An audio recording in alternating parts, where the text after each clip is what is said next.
All rise, veuillez vous lever.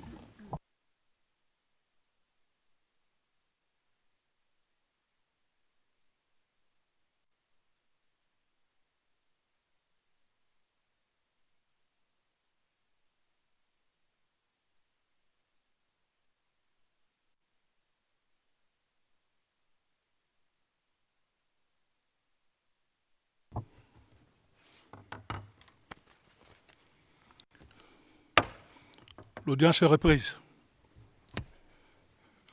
Bonjour à tous. Je voudrais confirmer encore une fois qu'il n'y a pas de changement dans la composition des équipes actuellement.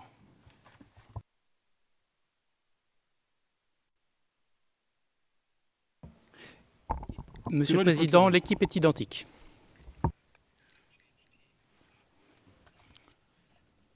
Ah, pas de changement. Ah voilà, parce que Madame la procureure est derrière là pour le moment. Ok. D'accord. Maître Taylor. Thank you very much. Ms. Chala is not here. Merci, M. Chala n'est pas présent. Merci. C'est mentionné sur le procès verbal.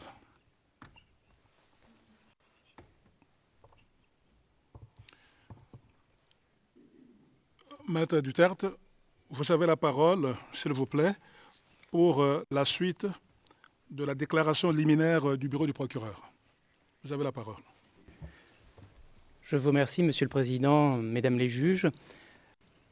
Juste un petit point technique. Je vais utiliser 5 slides d'une présentation PowerPoint.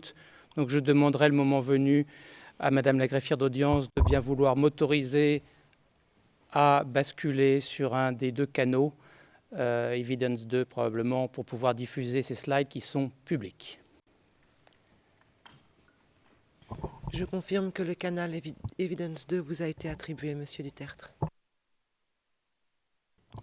C'est parfait. Nous pouvons y aller. Merci, Monsieur le Président.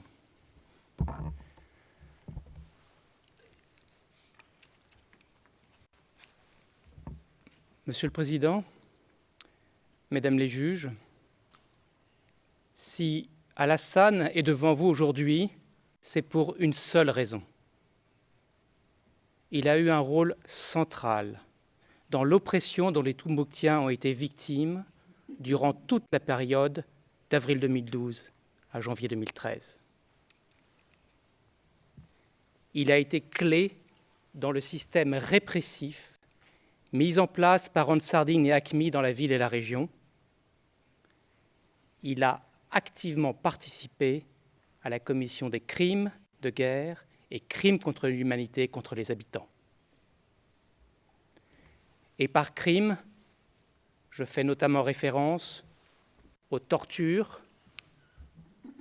aux actes inhumains, ainsi qu'à la persécution pour des motifs religieux et à la persécution dirigée contre les femmes et les jeunes filles. La réalité, c'est qu'Alassane était le commissaire de la police islamique. Cette police islamique était elle-même l'un des principaux organes du système de contrôle installé par Ansardine et AQMI pour assujettir les Tombouctiens et les Tombouctiennes à leur pouvoir. Cette police était en première ligne pour contrôler, réprimer, arrêter les habitants et les soumettre à leurs diktats et interdits en recourant à des châtiments corporels et violents. Alassane était l'âme agissante de la police islamique pendant l'occupation. Il y avait certes un émir désigné de la police islamique, Adama, puis Khaled Abou Suleiman. Mais Alassane a eu une fonction névralgique dans les missions et les opérations de la police. C'est lui qui a géré la police au quotidien. C'est lui qui a joué un rôle majeur dans l'articulation de la police avec les autres organes du système de répression, à commencer avec le tribunal islamique irrégulièrement constitué. Dans ce contexte, Alassane a commis directement des crimes et contribué à la commission d'autres crimes qui lui sont reprochés. Je vais y revenir bientôt, Monsieur le Président, Mesdames les juges, mais pour mieux comprendre le contexte dans lequel Alassane a commis ces crimes, laissez-moi d'abord vous ramener quelques semaines et mois en arrière, avant que Tombouctou ne tombe dans les mains des groupes armés Ansardine et AQMI. Nous sommes en 2011. Le monde assiste à la chute du colonel Kadhafi. De nombreux groupes armés dans la sous-région en profitent pour renforcer leur arsenal militaire grâce au pillage des dépôts d'armement libyens et au trafic d'armes qui en découle. C'est le cas d'AQMI, groupe terroriste fort connu. C'est aussi le cas d'Ansardine, groupe armé malien créé fin 2011 par Iyad al-Ghali pour défendre, comme il le prétend, la religion. Dans ce contexte, le 17 janvier 2012, le Mouvement national de libération de l'Azawad lance une attaque contre le camp militaire de Ménaka, situé au nord-est du Mali. C'est le début d'un conflit armé non international sur le sol malien. Les affrontements vont dès lors se multiplier, notamment à Aguelok et Tessalit. En l'espace de 3 mois, la partie nord-est du pays, représentant les 2/3 du territoire malien, passe sous le contrôle complet des groupes armés, et notamment sous le contrôle d'Ansardine, d'AQMI et du mouvement pour l'unification et le djihad en Afrique de l'Ouest, autrement appelé Moudjahou. La ville de Kidal est prise le 30 mars 2012 par Ansardine. La ville de Gao passe le 31 mars 2012 sous le contrôle du MNLA, qui en sera vite évincé par le Moudjahou. Le lendemain, 1er avril 2012, Tombouctou, une ville majeure de l'Afrique de l'Ouest, tombe dans les mains d'Ansardine et d'AQMI. Tout le monde se souvient des images de pick-up hérissés de drapeaux noirs et d'armes lourdes, surgissant d'on ne sait où dans le désert et qui paradent en vainqueurs dans les rues de Tombouctou. Une victoire, à vrai dire, facile, puisque l'armée malienne, traumatisée et terrorisée par le massacre sanglant de prisonniers de guerre à Aguelok, a abandonné la ville. Ansardine et AQMI y régneront en maîtres jusqu'en janvier 2013, lorsqu'ils seront délogés, notamment par les éléments de l'opération Serval. Permettez-moi, à ce moment, de vous montrer 2 captures d'écran.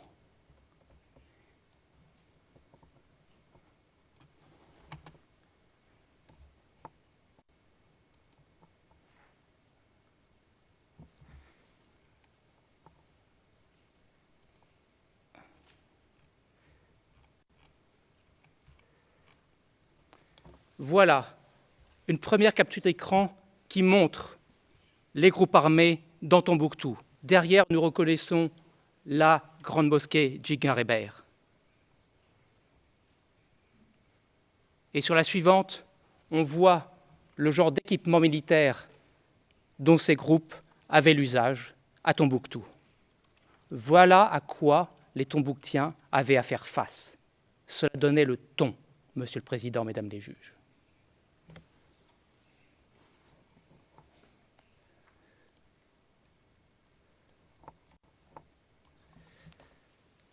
Ansardine et AQMI, Monsieur le Président, Mesdames les juges, n'ont pas fait mystère de leurs intentions et objectifs, une fois dans Tombouctou. Dès la prise de la ville, Iyad al-Ghali, fondateur d'Ansardine, je l'ai indiqué, annonce immédiatement qu'il est le nouveau maître. Il indique que son organisation représente désormais le pouvoir et la loi. Iyad al-Ghali précise surtout que les comportements qui enfreindront leurs règles seront sanctionnés et que les personnes concernées auront, je cite, des problèmes avec lui et son groupe. Fin de citation. C'est le témoin P125 qui le rapporte. Les propos concomitants de Sanda Oulboumama, porte-parole d'Ansardine, sont sans ambiguïté sur ce que Iyad Aghali entendait par le terme problème. Sanda déclare, une fois à Tombouctou, je cite, « Je sais qu'on va couper des mains, on va couper aussi des têtes, si Charia nous dit ça. On n'a pas de complexe dans ça. » Fin de citation. Les membres d'Ansardine et d'AQMI à Tombouctou sont en effet clairement animés par un plan et dessein communs. Leur objectif est d'asseoir leur pouvoir sur la ville, sa région et la population, et d'imposer leur vision idéologique et religieuse personnelle à la dite population. Et ce, par tout moyen, y compris à travers des comportements, des conduites et des mesures qui, dans le cours normal des événements, ont résulté dans la violation grave de droits fondamentaux des habitants et dans la commission d'exactions et de crimes poursuivis dans la présente affaire.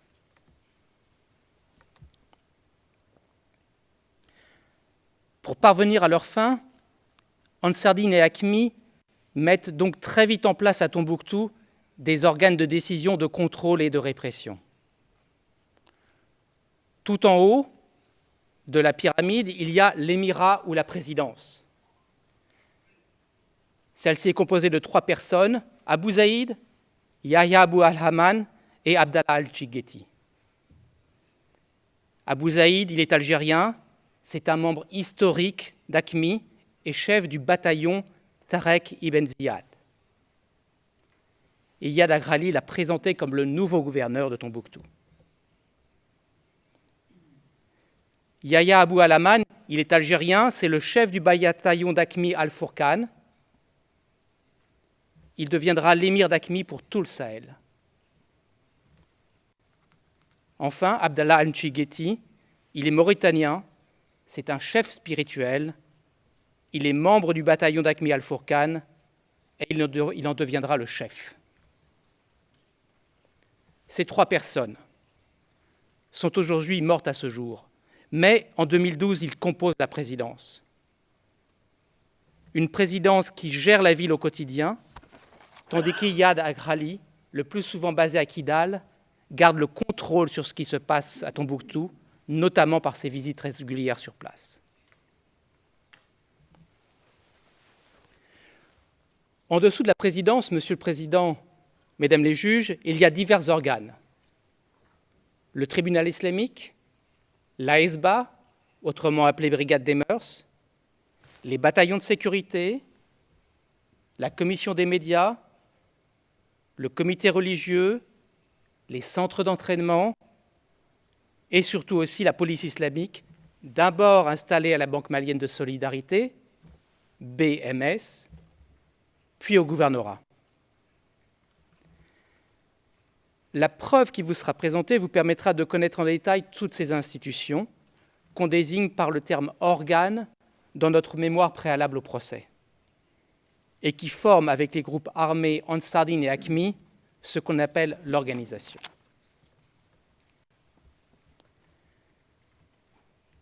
De nouvelles institutions donc, chargées d'imposer par la force l'idéologie religieuse d'Ansardine et d'AQMI, mais avec le concours essentiel d'acteurs locaux. Car Ansardine et AQMI, largement composés d'étrangers et de non-tombouctiens, prennent soin d'affecter dans ces organes les quelques membres originaires de la région qu'ils comptent dans leur rang. Ils ont besoin d'eux. Leur but est de donner une couleur locale à leur action. Leur but est aussi d'être pleinement opérationnels avec des individus connaissant bien les lieux, la région, les habitants et leur langue. C'est ainsi notamment que Ouka Ouka va présider de facto le tribunal islamique.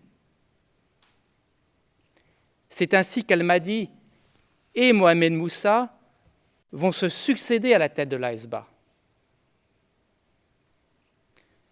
C'est ainsi encore que Abou Talha dirige les bataillons de sécurité.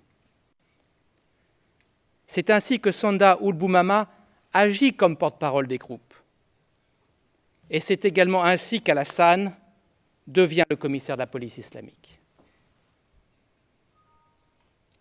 Tous sont originaires de Tombouctou et de sa région. La plupart sont du reste de la même tribu que l'accusé. Tous ces individus, dont Alassane, sont membres du plan commun et partagent le dessein commun. Dans ce contexte, Monsieur le Président, Mesdames les juges, il est essentiel de comprendre trois choses. Premièrement, ces organes travaillent tous en synergie, et notamment le tribunal islamique, la police islamique et la Hezba, qui étaient à l'évidence les trois organes les plus engagés dans la persécution des habitants. Deuxièmement, je l'ai évoqué au départ, la police est elle-même l'organe le plus impliqué sur le terrain et la répression. Et troisièmement, Alassane, le commissaire, y exerçait un rôle central. Laissez-moi illustrer par quelques exemples rapides la coordination entre ces différents organes. Cette coordination, elle est voulue par les soi-disant gouverneurs Abou Zaïd. Ces instructions du 15 août 2012 sur la réponse à donner en cas de violation des règles par les habitants s'adressaient à tous, aux policiers islamiques, aux membres de la Hezba et plus généralement à tous les membres des groupes armés. Le message est clair, c'est un travail collectif, c'était l'affaire de tous de faire respecter les nouveaux interdits et dictats. Cette coordination trouve diverses traductions pratiques. L'accusé, M. Alassane, a par exemple déclaré que la police assistait la Hezba pour les patrouilles et qu'il faisait des patrouilles conjointes. C'est notamment au cours des patrouilles que les habitants étaient arrêtés. Et précisément, une fois qu'une personne était arrêtée, elle était dans de très nombreux cas interrogée par la police qui faisait un rapport et renvoyait le cas échéant l'affaire au tribunal islamique qui condamnait sur la base du dit rapport. La punition était alors exécutée notamment par la police. Et à vrai dire, c'est M. Alassane qui est au cœur de ce mécanisme-là. Ma collègue Diane Looping et mon collègue Moussa Lafi développeront ce point davantage, car il illustre parfaitement l'articulation entre la police d'une part et le tribunal islamique d'autre part, ainsi que la contribution substantielle que M. Alassane y a apportée. J'ouvre une parenthèse rapide qui fait écho à ce que Madame le procureur a mentionné ce matin. Le tribunal s'appelle tribunal islamique. C'est le nom que les groupes armés lui ont donné. Il n'y a aucune critique contre les tribunaux islamiques qui peuvent exister ailleurs. Ce qui est en cause ici dans la présente affaire, c'est la manière dont les groupes armés en Sardine et AQMI ont mis en place ce tribunal et la manière dont il a concrètement fonctionné. Ce tribunal n'offrait aucune garantie d'impartialité. Abdallah Al-Chigueti, membre de la présidence que j'ai évoquée, c'est-à-dire l'exécutif, y siégeait et y exerçait une influence prépondérante. Ce tribunal ne respectait pas non plus les garanties procédurales les plus basiques. Il avalisait par exemple le recours à la torture comme méthode d'interrogatoire. On a simplement affaire à un tribunal irrégulièrement constitué, ni plus ni moins. Fin de la parenthèse. Je l'ai dit, coopération entre les organes. Mais dans cette synergie, il faut bien reconnaître que la preuve montre que la police islamique avait un rôle proéminent, privilégié. Cela ressort de multiples aspects non exhaustifs. La police a été le premier organe mis en place. Après avoir été installée à la BMS, la police a déménagé dans le bâtiment du gouvernorat. C'est significatif est symboliquement important comparé au tribunal islamique installé à l'hôtel de la Maison. La police avait aussi plus d'effectifs que la Hesba. Le témoin P111 précise qu'elle avait plus d'une trentaine de membres, tandis que la Hesba avait moins de 10 membres, selon un autre témoin.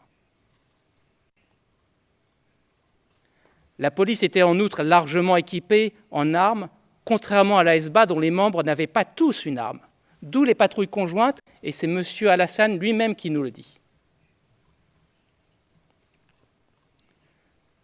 La police avait véhicules, motos, et là encore, on sait que la Hesba était plus modestement dotée.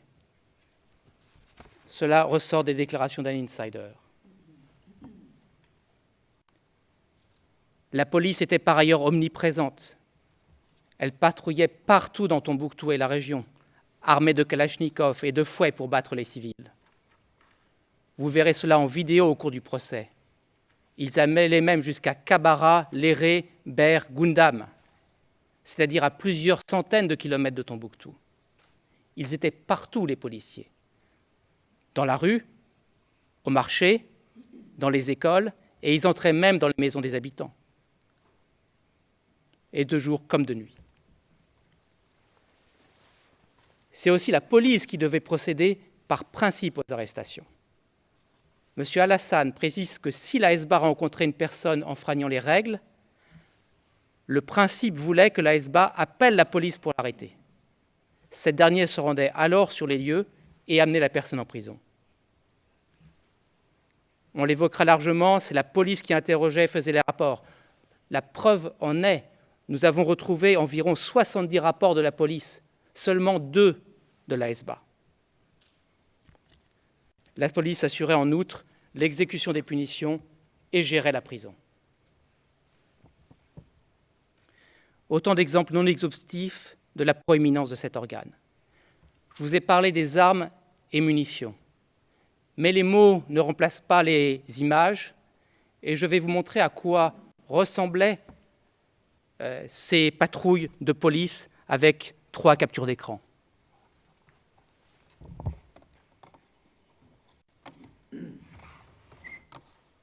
Si la technique le veut bien.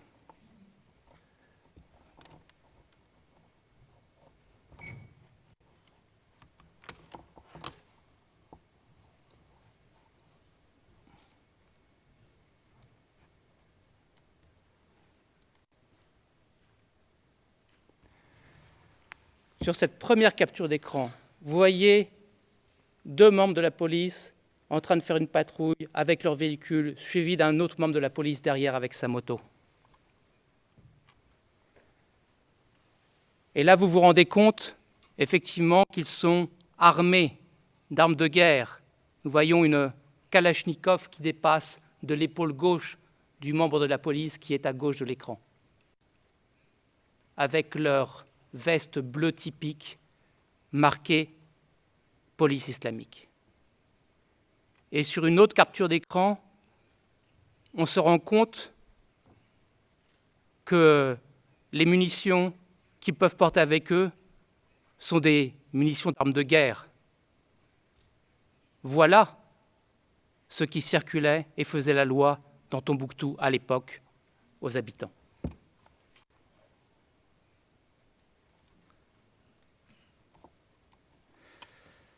Dans ce contexte, M. Alassane a lui-même joué un rôle majeur au sein de la police islamique.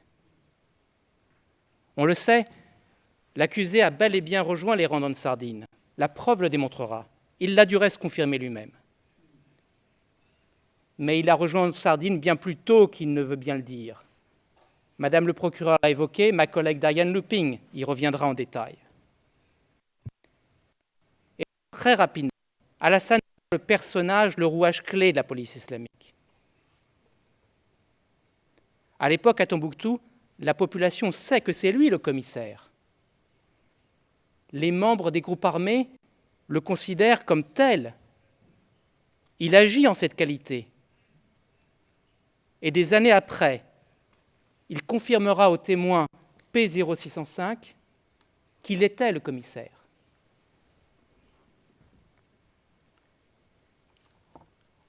S'il est devenu le commissaire de la police islamique instaurée par Ansardine et Hakmi, c'est qu'il partage les vues de ces groupes.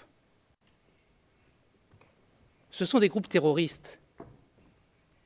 De tels groupes ne donnent pas à n'importe qui une position de responsabilité comme celle de commissaire de la police dans une ville entièrement sous leur contrôle. Pour cela, ils doivent vous connaître parfaitement et vous faire entièrement confiance. Au reste, la preuve que vous entendrez au cours du procès ne laisse aucun doute sur le fait que M. Alassane a adhéré au plan et au dessein commun qui existent clairement dès la prise de la ville. Cela ressort, vous le verrez, de ses actes et de sa conduite pendant la période concernée. Cela ressort de ses propos qu'il a tenus à Tombouctou en 2012 et dont nous avons des enregistrements. Cela ressort par exemple aussi du nombre d'appels téléphoniques entre M. Alassane et les autres membres du plan et dessein commun. Vous entendrez notamment les experts P0587 et P0617 à ce propos. Et non seulement M. Alassane adhère au plan et au dessein commun, mais il fait partie de ces personnages qui lui donnent vie quotidiennement. Certes, il n'est pas le gouverneur de Tombouctou Abou Zaïd. Il n'est pas non plus l'émir d'Akmi pour le Sahel. Mais dans la ville et à l'extérieur de la ville, il fait partie de ces personnages incontournables, en responsabilité, qui donnent jour après jour vie au plan et au dessein commun, au cours de toute l'occupation de Tombouctou. Et vous le verrez, sur une vidéo par exemple, faire son travail en train de donner des instructions à des policiers en patrouille à Ber, bien loin de Tombouctou. Parlons des sévices et violences. Elles sont organisées en public, car c'est une caractéristique du modus operandi et des objectifs de l'organisation à Tombouctou. Je prends l'exemple de la première flagellation qui a eu lieu le 20 juin 2012 sur la grande place centrale de Sankoré. Un couple y est fouetté pour ce que les groupes considèrent comme de l'adultère. Toute la population a été rameutée sur place. Il s'agit pour Ansardine et Hakmi de montrer leurs muscles, de faire leur premier exemple de châtiment public, de frapper les esprits, d'intimider et plus globalement de terroriser. Tout est filmé. Et on voit bien sur les vidéos que les habitants ne se réjouissent pas de cette manifestation cruelle. Et donc la violence, elle est double. Elle est physique et morale pour les deux pauvres victimes qui subissent douleur et honte pour toujours. Elle est morale aussi pour toute la population qui se voit infliger la vue de ce triste spectacle en contradiction avec leur mode de vie et leurs valeurs. Quand on voit sa femme, quand on voit sa fille, quand on voit sa mère se faire battre et qu'on ne peut rien faire, on est soi-même rabaissé et humilié.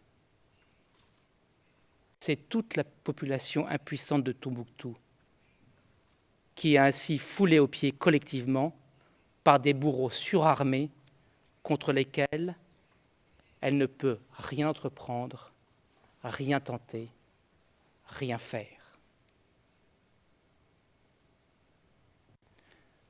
Ce 20 juin 2012, le message a été très clair. Toute violation des règles entraînera une réponse impitoyable. Les habitants vivront désormais pendant des mois avec la peur constante d'être eux-mêmes physiquement victimes. À partir de ce jour, les sanctions publiques et les violences se sont multipliées et les habitants n'avaient pas l'impression qu'Ansardine et Hakmi cherchaient à les rendre meilleurs. Non. Les habitants, qui étaient pour l'essentiel tous musulmans, ont vu que leurs droits fondamentaux étaient bafoués et gravement violés. Ils se savaient visés attaqué, persécuté, victime d'une attaque systématique ou généralisée. C'est là qui fait que cette affaire est très grave. Madame le procureur vous a donné d'autres exemples de violence, mais la police pouvait vous arrêter dans la rue et vous châtier sans jugement. Les femmes étaient arrêtées pour le moindre prétexte. D'autres étaient soumis au mariage forcé et à des viols répétitifs. Des enfants sont nés de ces viols. On les appelle les enfants de la CPI, faute notamment de filiation maternelle.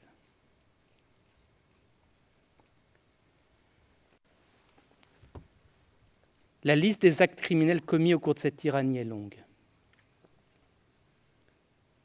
Comme le déclarait un Tombouctien dans une vidéo publiée sur YouTube en juin 2012, je cite, « Tombouctou est sur le point de perdre son âme.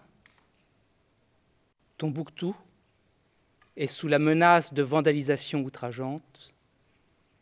Tombouctou a sous la gorge le couteau tranchant d'un froid assassinat. » Fin de citation.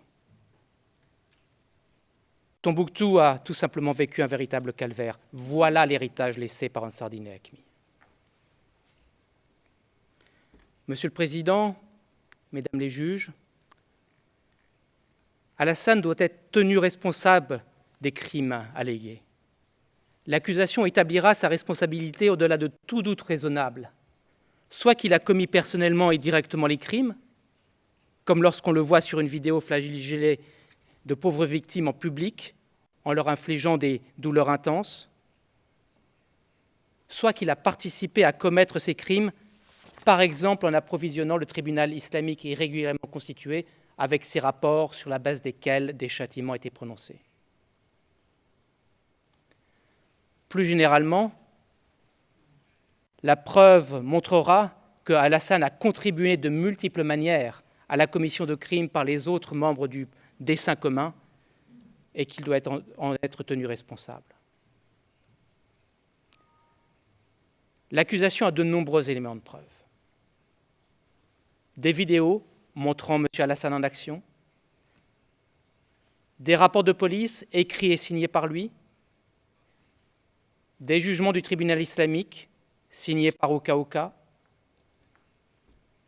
des déclarations de témoins, des déclarations de victimes, des déclarations d'insiders et moult rapports d'experts médicaux, experts en balistique, experts sur l'authenticité de documents, experts en écriture et signature, experts en identification vocale, experts en identification faciale, experts en données téléphoniques, experts en images satellites. Toute cette preuve vous sera présentée au fur et à mesure. Bien sûr, il faudra compter avec la pandémie du Covid. L'accusation ne peut pas appeler les témoins dans l'ordre qu'elle aurait souhaité, en privilégiant une présentation logique et construite de la preuve. On a dû prioriser des facteurs liés aux possibilités de voyager. Mais au total, l'accusation vous démontrera, au-delà de tout doute raisonnable, les crimes commis et la responsabilité pénale de l'accusé dans ces crimes. Monsieur le Président, Madame la juge,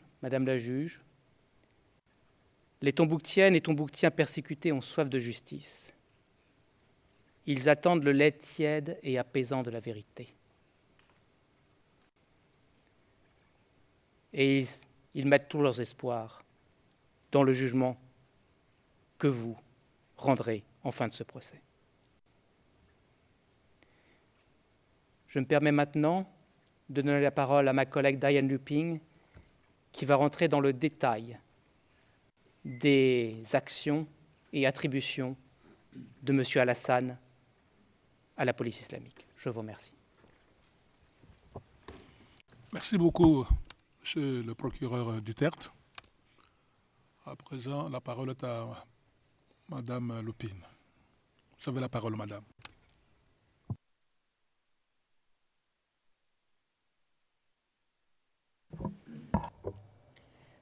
Madame Looping.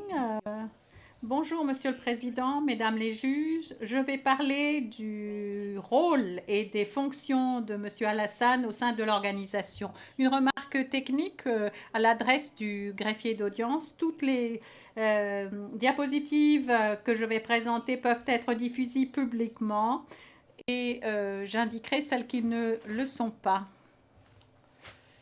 Je vais demander à avoir la main pour pouvoir présenter ces diapositives. La greffière d'audience, vous avez la main, Madame Looping. Merci. Monsieur le Président, en tant que commissaire de facto de la police islamique, Alassane était un acteur clé, un exécutant de premier plan, chargé de la mise en œuvre du pouvoir et des règles de l'organisation. Quel était son rôle? Eh bien, il était responsable de la gestion quotidienne de l'organisation et du travail de la police, ainsi que des enquêtes et des poursuites faites par la police de nombreuses affaires contre des civils pour des violations des nouvelles règles imposées par l'organisation. Quel était son impact? Eh bien, tous ces actes, tous ces comportements avaient un impact sur presque tous les aspects des vies de la population et contribuaient aux crimes commis contre elle. Son travail contribuait à l'environnement coercitif et de persécution à Tombouctou. Monsieur le Président, je vais traiter de 3 points essentiels. Premièrement, l'impact de Monsieur Alassane en tant que visage clé, interface clé de la police avec la population locale. Deuxièmement, le caractère volontaire, intentionnel du travail qu'il a effectué et le calendrier de ce travail. Et troisièmement, ses fonctions clés. Premièrement, s'agissant de l'impact de M. Alassane sur la population locale, il n'avait pas le choix. Il devait avoir des contacts avec lui. Dans son rôle et dans l'exercice de ses fonctions, c'était lui le visage, c'était lui l'interface de la police avec la population locale. En particulier, Alassane a imposé de manière active les règles sur les populations locales pendant ses patrouilles au siège de la police, pendant ses enquêtes des nombreux cas de violation des nouvelles règles, des litiges civils, durant ses arrestations, convocations, détentions, interrogatoires de personnes qui étaient sujets à la violence, à la torture et à des châtiments sévères, dans les cas qu'il renvoyait devant le tribunal islamique, lorsqu'il amenait des suspects devant le tribunal et lorsqu'il exécutait des châtiments contre eux.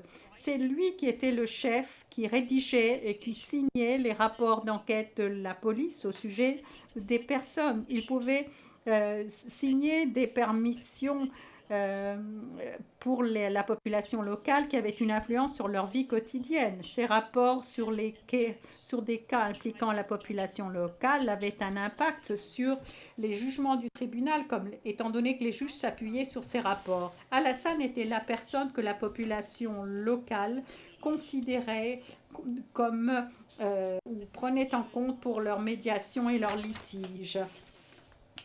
Il était choisi comme porte-parole pendant les interviews pour diffuser la propagande du groupe en soutien de l'organisation imposant ses propres règles et châtiments contre la population locale. Alassane agissait au nom de ces hommes dans leurs interactions personnelles avec la population locale, dans des soi-disant négociations de mariage et en négociant aussi des dots en leur nom. C'était le numéro de téléphone personnel d'Alassane qui était affiché sur le panneau au siège de la police locale pour que les gens puissent appeler ce numéro. Un instant, je dois demander l'aide de la greffière d'audience parce qu'il semble que j'ai un petit problème avec mes diapositives.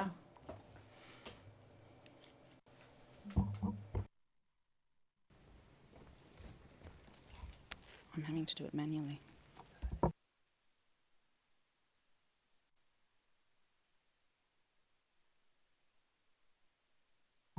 It seems to be working now, Your Honor. Madame Looping, voilà, ça marche maintenant. Prenons la première diapositive. Vous voyez la façade de la police islamique et vous voyez le numéro de l'accusé, le premier numéro. Et vous entendrez des éléments de preuve. Vous verrez également des procès-verbaux de la cour et des déclarations du témoin lui-même confirmant que c'était bien son numéro de téléphone et que ce panneau était suspendu au siège de la police depuis avril 2012. Alassane était au cœur du système de répression. Il était impliqué dans les différents stades de ce fonctionnement. Le rôle et les fonctions d'Alassane comme le commissaire de facto et comme interface avec la population étaient bien connus à Tombouctou. Il entendait des témoins confirmant, vous entendrez des témoins confirmant cela, des victimes, des témoins oculaires, des journalistes. Et d'ailleurs, Alassane lui-même se présentait comme étant le commissaire ou la personne responsable de la police à des personnes comme à l'égard de témoins, comme le P00113, P0984, P0605 et le journaliste P0623. Un témoin, ancien membre de la police islamique et un des subordonnés d'Alassane a expliqué, et je le dis en français, Le responsable, c'est le commissaire. Tout ce qui se fait à la police, le responsable, c'est le commissaire. End of quote. Fin de citation. Alassane a expliqué, et je cite de nouveau en français, C'est le rôle de la police. End of quote. fin de citation. Alassane était un choix logique pour les groupes. Il était la personne qui convenait au moment qui convenait. Il venait de Tombouctou, donc il était bien connu de la population locale. Il parlait leur langue locale ainsi que le français et l'arabe. Il était éduqué. Il était touareg et membre de la tribu pleine d'influence qu'est l'Ansar. Les autres chefs lui faisaient confiance car ils partageaient leur position idéologique, religieuse et politique. Il avait un accès régulier aux dirigeants de haut rang. Il était en communication constante avec eux et ceux-ci lui confiaient des responsabilités. La cible des organisations était la population civile de la région de Tombouctou.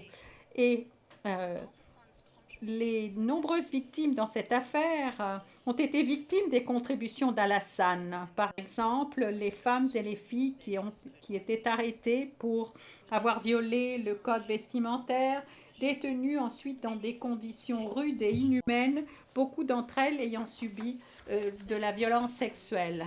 Dedeu Maïga, dont vous avez entendu parler, a été arrêté par Alassane lui-même et sa main a été publiquement amputée ensuite après un jugement du tribunal islamique. P0580, également arrêté par Alassane, sévèrement passé à tabac, torturé et détenu de manière illégale. Et des victimes que l'accusé flagellait lui-même pour avoir bu de l'alcool. Alassane était un auteur volontaires, membre de l'organisation dès le départ, qui croyaient en leur vision idéologique, religieuse et politique, invoquée pour imposer le pouvoir et les règles de l'organisation. Il s'acquittait pleinement de son rôle et de ses fonctions au sein de la police, en mettant en œuvre ces nouvelles règles sur la population, en imposant le pouvoir du groupe dès les premiers jours de l'occupation jusqu'à son départ de Tombouctou en janvier 2013. À quel moment est-ce que Alassane s'est joint au groupe?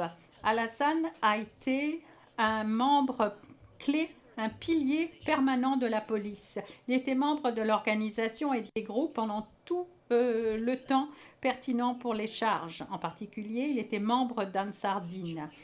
Il a rejoint la police islamique et travaillé pour cette police dès que celle-ci a été mise en place en avril 2012. Contrairement à d'autres dirigeants comme Adama, il a conservé le même rôle en tant que commissaire au sein de la police dès le départ, à partir au moins du 7 mai 2012 jusque ensuite, et il a continué à avoir ce même rôle pendant toute l'occupation. Vous entendrez des éléments de preuve du témoin P0150 qui décrit les deux stades du travail de la police pendant toute la période des charges. Le premier stade où les opérations de police se faisaient dans les rues et le deuxième stade où il y avait une structure plus formelle avec un quartier général. P0150 confirme, et je cite, « À chaque stade, Hassan était présent ». Fin de citation. Le témoin 0150 confirme également qu'Alassane était d'ores et déjà chargé de missions et de tâches telles que envoyer des patrouilles, et je cite, à un stade précoce de l'arrivée des groupes à Tombouctou. Fin de citation. Vous entendrez également le témoin direct P0099 qui a déclaré, je cite en français, de la police islamique, c'était toujours le tour régla. Il n'a pas changé là. End of quote. Fin de citation. Vous verrez également des éléments de preuve documentaires, par exemple un jugement du tribunal islamique et le rapport correspondant de la police islamique confirmant que l'accusé s'acquittait de ses fonctions en tant que commissaire de facto depuis au moins le 7 mai 2012. Vous entendrez des témoins oculaires qui ont vu Almassan à la Banque malienne de solidarité, BMS, qui est devenue le siège de la police pendant les premiers jours de l'occupation en avril 2012. Il avait son bureau là-bas. Et ensuite au gouvernorat, lorsque la police a déménagé. Vous verrez des vidéos également qui le montrent à son bureau à la BMS et ensuite à son bureau du gouvernorat. Il y a un article en date du 28 avril 2012 qui fait référence au fait que la police islamique a été officiellement instaurée et disposait déjà d'un panneau à son quartier général le 27 avril 2012. Je vous ai montré cette photographie avec le numéro de téléphone d'Alassane. Et c'était le numéro que Alassane avait pendant des années, depuis des années avant l'occupation, et qu'il a continué à utiliser pendant et après l'occupation. Dès le début, Alassane a volontairement adopté les objectifs de l'organisation et ce que celle-ci faisait. Ensuite, dans cette diapositive, vous voyez une capture d'écran d'une vidéo menée en novembre 2012. Alassane répondait à des questions au sujet des salaires de la police islamique pour leur travail. Et il a répondu, et je cite, « Ils le font pour la cause d'Allah ». Fin de citation. Dans cette même interview vidéo, Alassane a été interrogé sur le travail de la police et il a expliqué, je cite, « Il s'agit de patrouilles à l'intérieur de la ville et de la correction d'actes répréhensibles. Tout acte répréhensible qui a été interdit, nous le corrigeons. Par exemple, boire de l'alcool, fumer, une femme se parant et autres actes similaires. » Fin de citation. Dans la même interview, Alassane explique que les groupes appliquaient les châtiments comme couper une main d'un voleur, exécuter un assassin, flageller d'autres. Et il a déclaré qu'après avoir imposé ces châtiments, et je cite, « Les cas liés à l'alcool ont disparu, nous n'en avons plus du tout. Même chose pour le vol. » Fin de citation. Les éléments de preuve montreront que M. Alassane, comme d'autres hauts chefs, était disposé à vraiment faire le travail directement. Il dirigeait par l'exemple. Vous entendrez le témoin P0065 dire comment participer à une sentence était considéré comme sacré et participer à des châtiments était une fierté pour les membres des groupes et donc les chefs le faisaient volontiers. Par exemple, Alassane et d'autres chefs tels que les membres du tribunal islamique Radouane et Koutaïba personnellement flagellé les victimes. Le chef spirituel, le premier chef spirituel, Al-Chingweti, a contribué à détruire Sidi Yahya, la porte de Sidi Yahya. Et Tala, le chef des bataillons de sécurité, Al-Mahdi, le chef de la Hezba, Al-Baha, un prêcheur, ont tous contribué à la destruction des mausolées. Comme vous l'avez déjà entendu, Al-Hassan savait parfaitement que ces châtiments étaient imposés aux habitants et qu'ils leur étaient inconnus au préalable. Il a dit spécifiquement que c'était la première fois que ceux-ci voyaient ces châtiments et qu'ils n'y pouvaient rien, qu'ils étaient tous épouvantés par ces châtiments, qu'ils avaient peur des mots djihadistes et terroristes.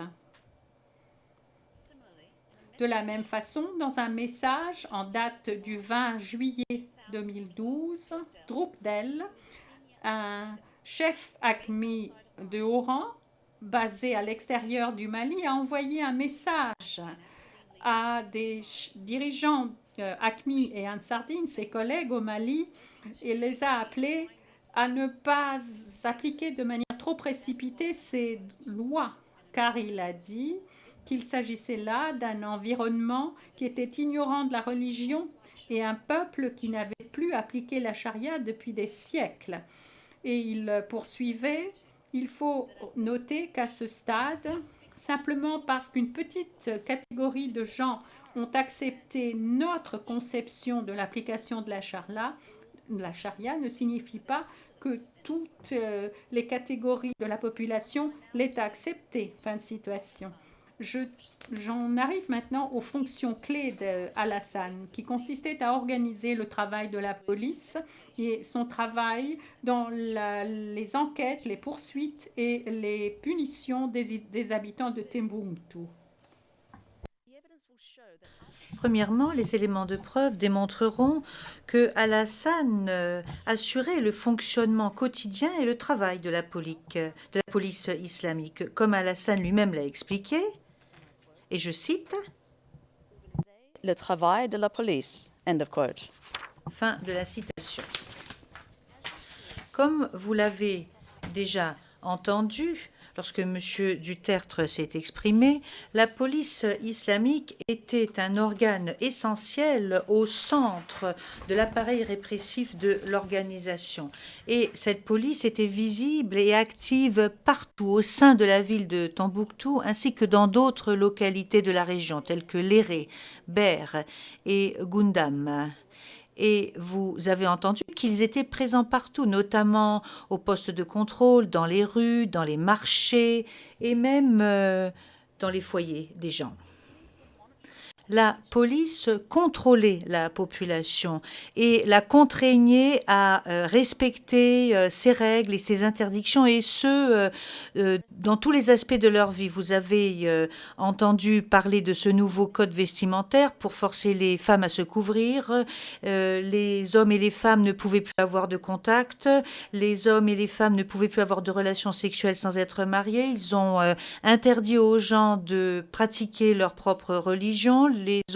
Leur ont interdit d'écouter de la musique qui n'était pas de la musique religieuse, leur ont interdit de fumer, de boire de l'alcool. La police poursuivait, appréhendait, arrêtait, détenait et rouait de coups toute personne qui violait leurs nouvelles règles. Et c'est justement Al-Hassan qui, depuis le début, a été le dirigeant, le chef qui déployait la police et leur confiait des missions. Et il travaillait en collaboration très étroite avec les dirigeants des autres organes afin de coordonner ce travail de persécution. Al-Hassan a commencé à envoyer des patrouilles depuis le début, dès l'arrivée des groupes à Tombouctou. Il a choisi les membres de la police qu'il envoyait en patrouille. Il donnait à ses subordonnés des consignes ainsi que des ordres. Par exemple, il leur donnait l'ordre d'envoyer la police dans des patrouilles. Il participait d'ailleurs à ces patrouilles. Et il leur confiait des tâches, telles que par exemple les endroits où ils devaient se positionner pendant les manifestations de femmes. Et vous allez entendre des éléments de preuve à ce sujet. Cette manifestation, ce fut quand les femmes de Tombouctou se sont rassemblées pour manifester contre les mauvais traitements qu'elles subissaient. Vous allez maintenant voir ce cliché où vous voyez M. Alassane qui utilise son talkie-walkie ainsi qu'un téléphone portable afin de communiquer et de donner des consignes au sujet de voleurs qui avaient été arrêtés à Ber. M. Alassane pouvait également punir, sanctionner et discipliner ces subordonnés. Je vais maintenant aborder la deuxième fonction essentielle de M. Alassane, à savoir la façon dont il a mis en œuvre et fait respecter les règles imposées par l'organisation et comment il a géré différents cas d'infraction de ces règles. Il faut savoir que M. Alassane a été la cheville ouvrière des enquêtes de la police qui portaient sur les civils qui avaient enfreint les règles imposées par l'organisation. Il participait à toutes les phases de la procédure, depuis l'arrestation, en passant par la convocation de ces personnes, leur détention, les enquêtes qui étaient diligentées, leur interrogatoire, les peines et jugements et l'exécution des sanctions. Alassane pouvait donc convoquer et appréhender des suspects. Et vous allez voir sur le cliché suivant un exemple d'une convocation qui est signée de la main de M. Alassane. Et là où vous avez ce qui se trouve dans l'encadré rouge, vous voyez donc ce qu'il a écrit. Il faut savoir qu'il organisait les interrogatoires qui faisaient partie de ces enquêtes. Il pouvait même poser des questions à d'autres chefs, notamment à Dama, l'émir de la police, ainsi que Abdou Talla, qui était le chef des bataillons de sécurité. Et pendant ces interrogatoires, Alassane avait recours à des méthodes qui incluaient notamment des menaces de violence, la violence ainsi que la torture. Vous entendrez des témoins, notamment des victimes, ainsi que d'autres témoins oculaires qui vont témoigner à cet égard. Vous allez également voir des éléments de preuve documentaires qui démontrent que la police avait recours à la torture. Alassane a également confirmé que la torture était utilisée lors des interrogatoires de suspects par la police. Il a rédigé des rapports d'enquête suite à ces enquêtes et d'ailleurs un certain nombre de ces enquêtes ont été renvoyées devant le tribunal islamique. Et je vais vous en montrer un exemple dans le prochain cliché. Vous voyez par exemple ce rapport qui porte la date du 16 juillet 2012 et dans ce rapport, M. Alassane indique que le suspect, et je cite, a été interrogé et torturé, mais en vain. Et vous pouvez également voir sa signature apposée sur ce rapport avec le cachet de la police islamique. Et d'ailleurs, il est révélateur de savoir que les rapports d'enquête de la police islamique qui se trouvent entre les mains de l'accusation, qui ont été trouvés à la BMS ainsi qu'à l'hôtel La Maison où se trouvait basé le tribunal islamique, ont été rédigés et présentés par M. Alassane. Ce sont des rapports qui ont été rédigés par lui et nombreux sont ces rapports sur lesquels se trouve apposée sa signature. Et le fait qu'il s'agit de son écriture et de sa signature sera étayé par des éléments de preuve qui seront fournis par des experts graphologues, les témoins P657 et P620, des témoins privilégiés tels que le témoin P150 et P626, et cela d'ailleurs a été également confirmé par l'accusé lui-même. La signature d'Alassane qui figure sur ces rapports suffisait pour les questions, pour toute question relative à la police. Et j'aimerais maintenant vous présenter un autre exemple de rapport d'enquête de la police qui a été signé par l'accusé. Il porte la date du 23 mai 2012 et tout au bas, vous voyez qu'il a signé en tant qu'enquêteur. Voilà. Vous voyez d'un peu plus près. Vous voyez sa signature ainsi que le terme enquêteur. Les éléments de preuve démontreront également que M. Alassane avait le pouvoir ainsi que l'autorité pour diligenter des enquêtes à l'extérieur de la ville de Tombouctou. J'en veux pour preuve les exemples d'affaires à Léré, à Gundam, à Niafunké, à Gourma, à Rarous, ainsi que dans d'autres localités de la région de Tombouctou. Et il pouvait donner l'ordre que les suspects soient amenés de ces autres villes jusqu'au QG de la police à Tombouctou. Alassane lui-même l'a dit également. Les éléments de preuve démontreront que c'était bien Alassane qui interrogeait les suspects et qui préparait les rapports présentés au tribunal. Les éléments de preuve vous permettront de comprendre également que ces rapports ont eu un impact important sur les jugements rendus par le tribunal islamique. Ces rapports énonçaient donc son résumé des faits, son classement des affaires en différentes catégories et le résultat de ces enquêtes.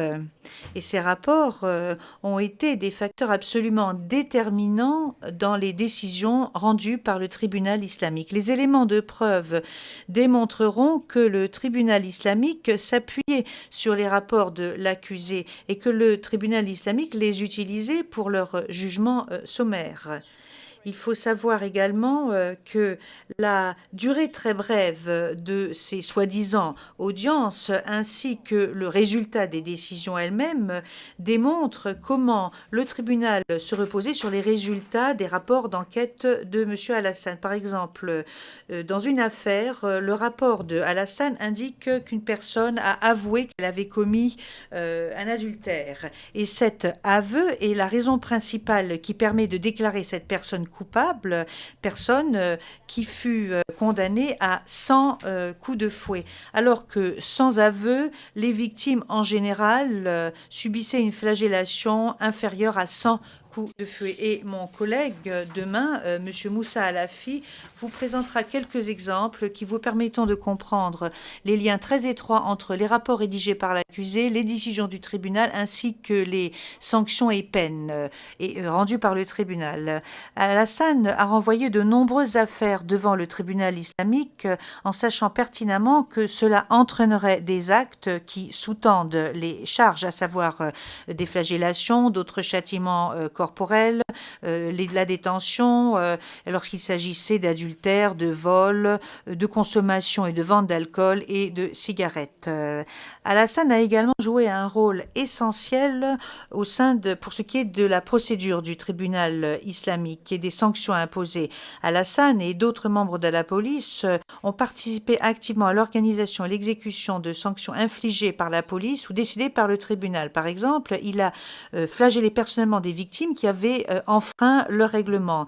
Un témoin, le témoin P65, a déclaré, et je cite, « La police islamique assurer l'organisation des exécutions des peines et j'ai souvent vu Alassane se charger de cela. » Le même témoin poursuit et dit « Il n'y a pas eu une seule exécution ou une seule peine infligée à Tombouctou à laquelle j'ai assisté sans que M. Alassane n'y soit présent. » Fin de la citation. Alassane ou ses subordonnés transféraient les suspects aux audiences du tribunal islamique ainsi que sur les lieux où les sanctions publiques étaient exécutés. Et dans ce cliché, Monsieur le Président, Mesdames les juges, il s'agit d'une capture d'écran d'un extrait vidéo. Vous voyez sur la première image Monsieur Alassane avec un fouet dans la main et sur la deuxième image, vous le voyez donc flageller l'une de ses victimes. Et vous verrez cela beaucoup plus clairement lorsque ma consoeur, Madame Coquillot, vous montrera ces lieux ainsi que l'extrait vidéo de cet événement. Et dans le cliché suivant, il s'agit d'une capture d'écran d'une photographie. Il s'agit donc d'une flagellation pour adultère. Et là, vous voyez l'accusé qui est très très près d'une victime, femme, qui est sur le point d'être flagellée. Il y a 6 victimes qui ont été flagellées ce jour-là. Et les éléments de preuve vous démontreront que plusieurs des hommes qui ont participé et que l'on voit sur cette image et sur d'autres photographies étaient tous des membres de la police. Il y a d'autres exemples également et vous les verrez au cours de ce procès.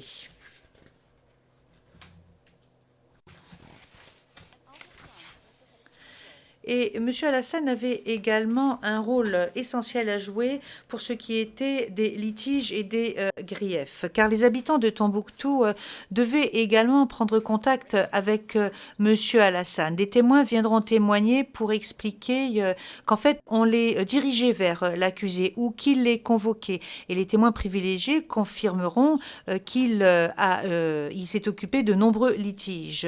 Vous voyez maintenant sur cette capture d'écran et vous entendrez également comment l'accusé essaie de trouver une solution. Il s'agit d'une dispute portant sur une dette relative à l'achat des armes. Et vous voyez les armes. L'accusé intervenait également personnellement dans les disputes conjugales, par exemple. Par exemple, vous entendrez des éléments de preuve et vous verrez des éléments de preuve émanant notamment du témoin 150 que l'on savait que M. Alassane exerçait des pressions sur les femmes pour qu'elles rentrent chez leur mari lorsque soit elles étaient parties, soit elles souhaitaient demander le divorce. Et dans ce cliché suivant, vous voyez donc qu'il s'agit d'un rapport qui a une nouvelle fois été rédigé par l'accusé. Il s'agit d'un homme qui veut que sa femme revienne chez lui. Et vous voyez à nouveau la signature de M. Alassane sur ce rapport. L'accusé avait également un impact avait d'autres impacts, par exemple. C'est lui qui décidait, par exemple, si telle ou telle personne pouvait creuser pour avoir un puits ou comment un journaliste pouvait faire son travail. Le fait qu'il avait le pouvoir pour faire droit à ses demandes et octroyer ses permis vous démontre l'importance qu'il avait et l'influence qu'il exerçait dans la vie au quotidien. Et vous voyez maintenant une autorisation pour que soit creusé un puits. C'est l'accusé lui-même qui signe et qui appose le cachet de la police islamique au bas de la page. Et en l'occurrence, il signe au nom de l'émir de la police.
Merci beaucoup, Madame Loping, pour votre présentation.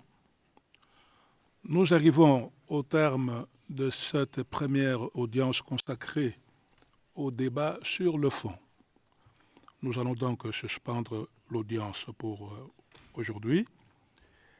Nous reprendrons demain matin à 10 heures avec la suite des déclarations liminaires du bureau du procureur. L'audience est suspendue. All rise, veuillez vous lever.